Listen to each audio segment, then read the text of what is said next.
Awak buat apa kat sini? Dah lama saya cari awak.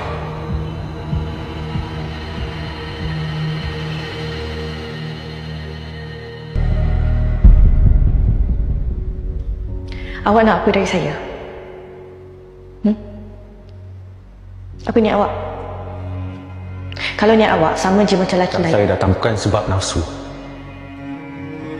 Saya datang sebab saya terlalu rindukan awak. Rindu? Safrul, awak dah kahwin tau. Awak ada isteri, Safrul. Tolonglah stop cari saya. Saya dah cuba. Saya dah cuba melupakan awak, Sarah. Dan saya dah cuba bukakan hati saya untuk Julia. Tapi saya tak mampu. Sebab hati saya cuma ada awak. Awak ni dah gila lah.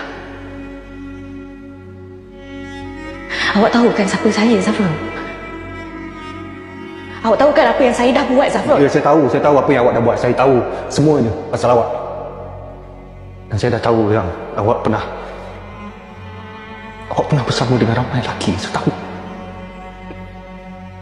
Tapi perasaan saya takkan berubah untuk awak. Mungkin saya satu-satunya lelaki yang boleh terima awak sepenuhnya. Percayalah, perasaan cinta saya pada awak takkan pernah hilang. Safrul, awak ada tanggungjawab.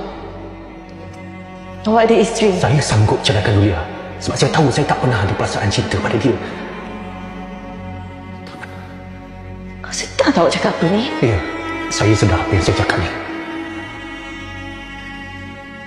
Saya nak mulakan hidup baru dengan awak. Saya sanggup tinggalkan semuanya. Saya nak bahagia.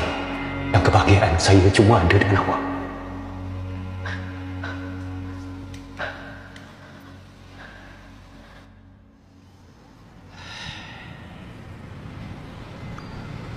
Aduh, kena aku ni. Kena sidai. Zafrul, kau ingat aku tak tahu ke kau tipu aku?